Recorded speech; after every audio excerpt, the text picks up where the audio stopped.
I'm assuming he's on your list too. Probably is on everyone's list. George Pickens. I mean, it's a possibility. He might be on my list. Possibility.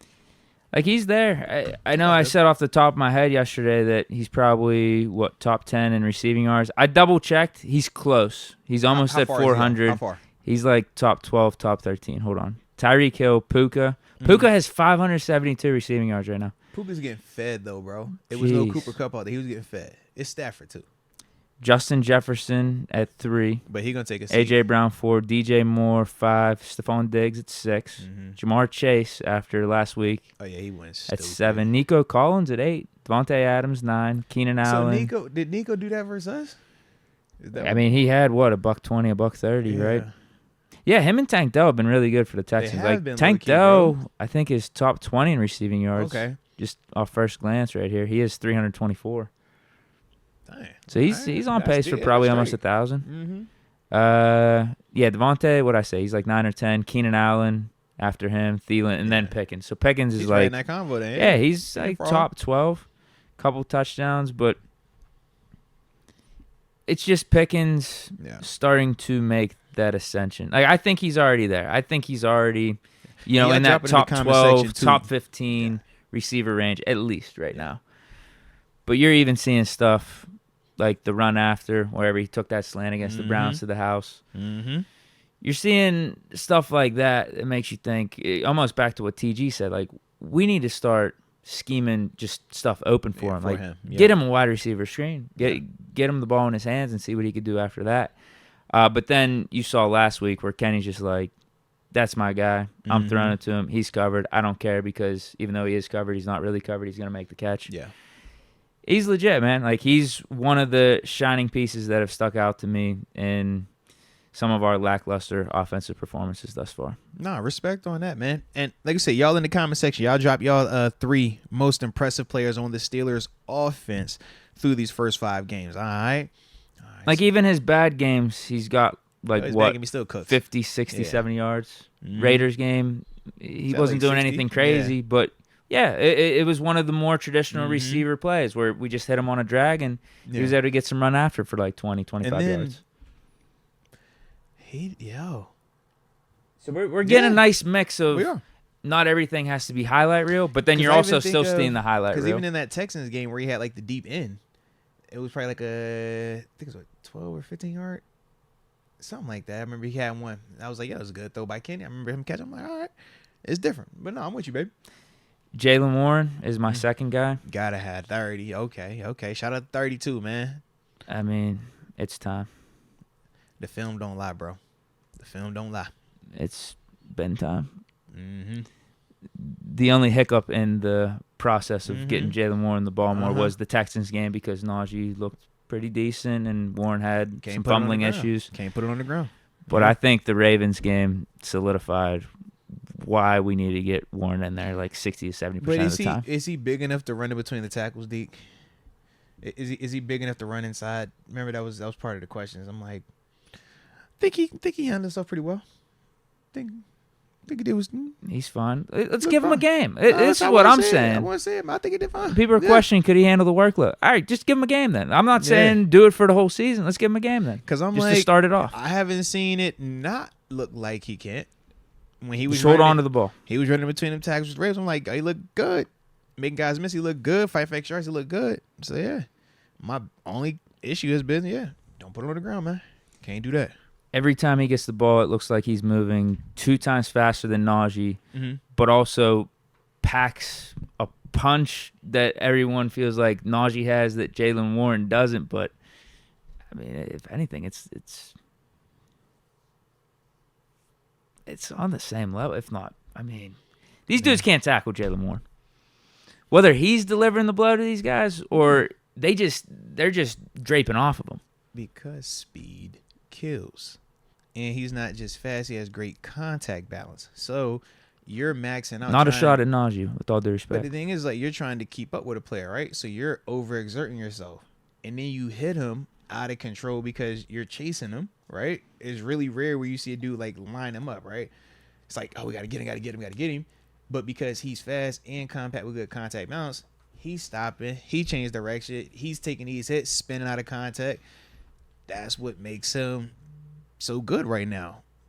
And when you throw in the fact that he does have the ability to take it to the house, it's like, oh, you got real speed, but you really got power too. Like, you can't just run up on Jalen and think it's sweet. Jalen, he got that. So, yeah, what I'm saying is he's faster than Najee. I think he packs as much punch, if not more, than Najee, and is definitely more elusive than Najee. So what are we doing here? Think about offense feels less predictable when Warren's out there. Balance, right? Naj and Jalen. Naj has great contact balance as well in terms of staying up, but he's not advancing after he gets hit, right? It's like shot. And remember me and TJ be like, he's a target. He's got a better stiff arm. Right, but it's like he's a target. Though. It's like, yo, you can hit him flush at times. You've seen Najee get hit a lot more flush than we've seen close to Jalen Warren getting hit like that. Right. And that also comes into that, you know? And it's like, that's why we lean a little bit more 30 over 22 is just weird because of one's a first rounder, one's an undrafted guy. If 30 was the first rounder, we're not even awkward. We don't even feel uncomfortable. It's not even weird. We're like, yo, it makes sense. Speed. Got it. This is a fast man's game. Derrick Henry. This dude's he's a leaner Maurice Jones-Drew is what's going on here. Low-key, that's what he look like, bro. Yeah, but it's like you got to be able to go. The speed part is what really separates you at this level. And for Naj, he's just been struggling with that right now. Even with L. Bell didn't have the elite top end, but he was elite short area quickness. And that was how he survived out of it. Everybody has that part, but you got to have speed at this level, man. I'm going to switch my third name here. Oh, who you got? I'm saying screw it. I'll have the name that I had written down as my honorable mention, replacing it. All right, who you got, man? KP8. Okay, all right, let me hear it. There, I said KP8. All right. Hasn't been the prettiest, but when it's been crunch time, when our backs have been up against the wall as an offense, the dude has delivered. Would we like some more consistency out of him? Sure. Would I like some more help from the offensive coordinator for Kenny Pickett in this offense? That's definitely true. But the two examples I'll bring up are, and I even said this one yesterday, Browns game Monday night, offense looked pretty anemic as a whole. We ended up winning the game, but remember leaving the stadium like, oh, man, thank God we won this. Defense bailed us out. The whole negative yards and forth or something like defense bailed us out. Offense needs a ton of work. That was in primetime, Monday Night Football. Everyone's watching. Yeah. People are thinking Kenny may not be the guy. I mean, as early as that, remember, you said you were hearing Mitch chants in the stadium. There they were, yeah. How you going to bounce back next week on the road? Raiders, Sunday Night Football. Everyone, again, watching. And he played his best game, I think, of his career. I think that says something, and also Ravens game, final drive. And I'd argue, too, the drive we had to kick a field goal on when it was 10-5. Yeah. Allen Robinson probably should have caught that. Hit him right in the hands. But, I think he's showing me something. He's showing me something like these are the intangibles you're looking for in your QB1, your franchise quarterback. Now let's just get the rest of it together where you're doing this quarter one all the way through to quarter four, and we don't have to rely on these late game scenarios all the time. For sure. But yeah, I mean that impressed me. Like, he's got a lot of pressure on him. We were talking about this yesterday. Yeah. Coming after Big Ben, coming out of Pitt, going to the Steelers, first round pick. Like, there's a lot of pressure, and it quarterback. And I don't think this dude blinks at all at any of it. I don't think it affects him. Again, he could be playing better. I don't think that pressure gets to him though. Yeah. I don't. But he's a young player, so let it develop out. All those things you want, like I said, all those intangibles you want, he's showing me. So that's why I got him in this impressive category for the offense. The other guy I wanted to bring up though was Broderick Jones. Just after last week's game, I think he'd be our starting left tackle. Okay. No, ain't nothing wrong with that, baby. Ain't nothing wrong with that at all. Shoot. And the thing is, this is the thing, because I know people will go crazy like, man, how you talking Kenny? Man, get out of here. Who else you going to put in here, though, too? That's from, like, the offense as a whole? No, I think specifically, though, when they say Kenny for you, you remember you say he was going to be top 3 quarterback in the NFL. By the end of the season. Right. So through 5 games, I'm sure they just kind of like, well, if that was where you had a pre-season.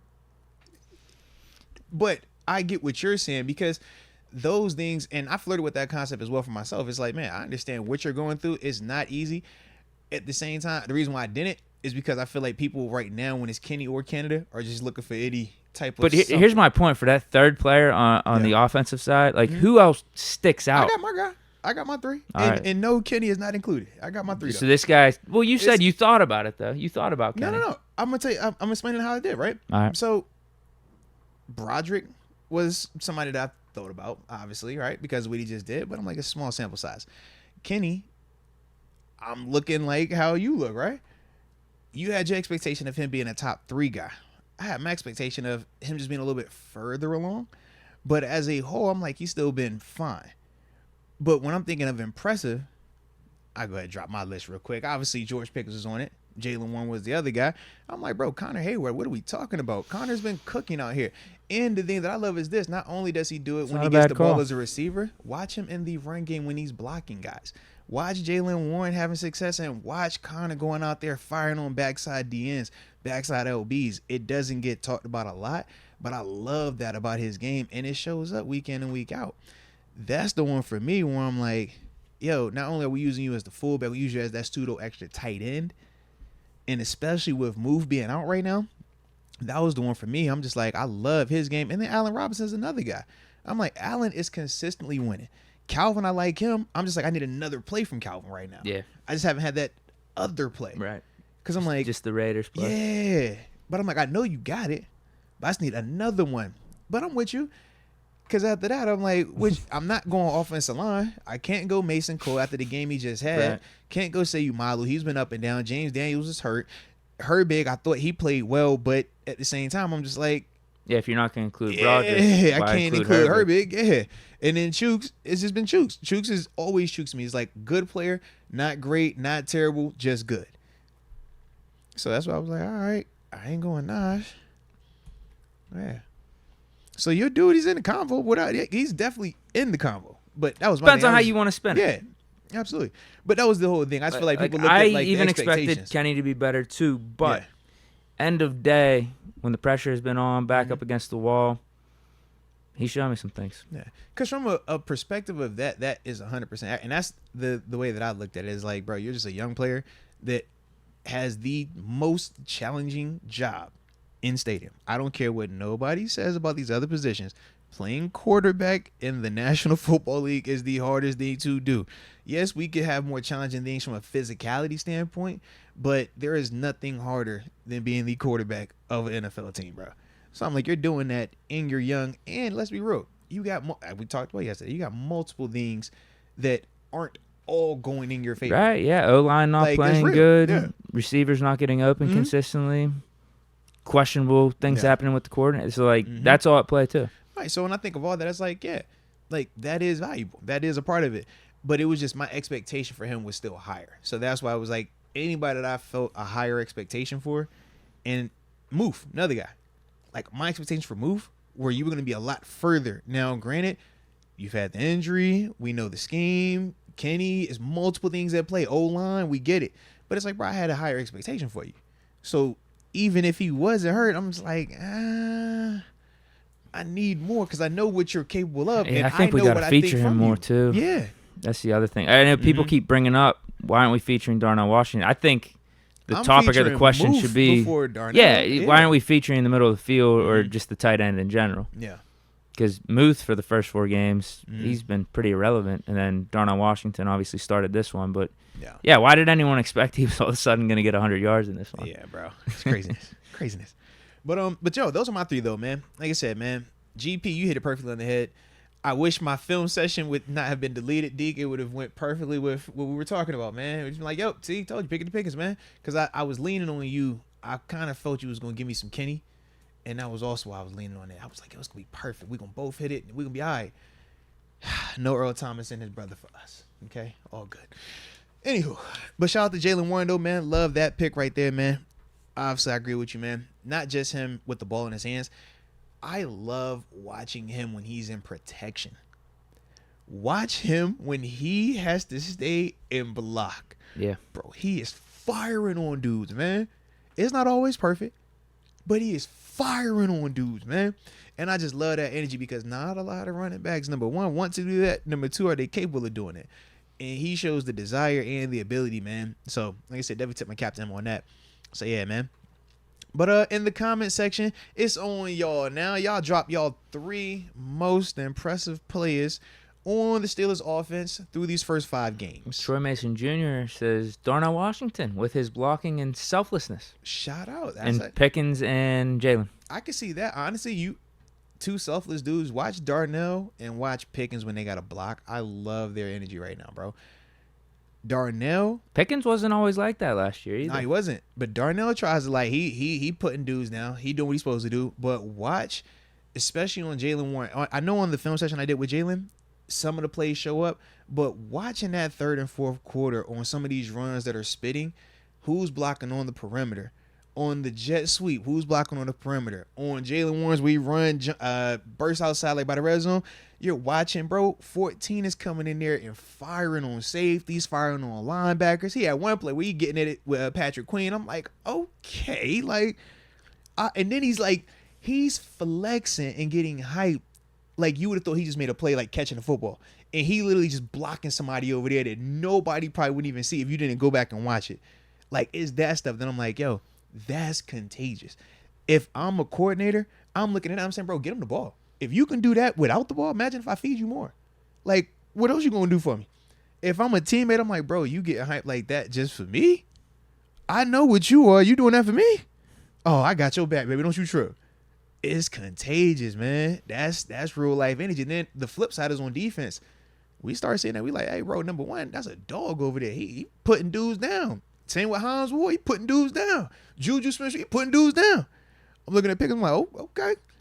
So as a defender, you start respecting that even more so, man. But also, you want to hit harder. You like, bro, if he's dropping somebody, I got to catch me a body too out here. So it goes all around. And then you got your team, your special team. They like, bro, GP, I'm going to set you up, baby. Don't you trip. You need good field position. I got you. So, yeah, man. But I like his energy, man. Love what he's bringing, especially in that blocking stuff, man. But him and Darnell wanted to shout both of them out, man. In terms of just that selflessness, man, in that vein. Yeah.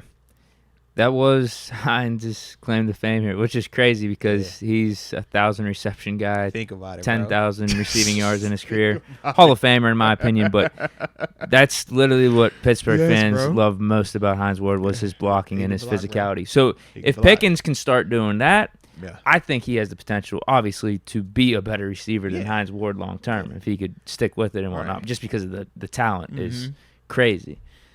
You could literally be a legend here. Like, you could be considered better than AB if you keep doing stuff like that. But then also you get receiving numbers starting to look like AB. Blocking. Like, AB was gonna fight you with the blocking, but he just physically, that's not him. He's too small for that. But yeah, Pickens, I'm like, bro, you're firing on. Like, he hit one cat square in the chest, and I know for a fact it hurt because I've seen it and I've been hit like that. I seen how my man flinched up on it, and that's why Pickens got him. Ooh, I'm like, yo. And it was probably like, the ball was probably like 5 yards past him and everything, but it was the big block at the point that like really helped him out. I'm just like, yo, I love his energy right now, man. I love what he's bringing.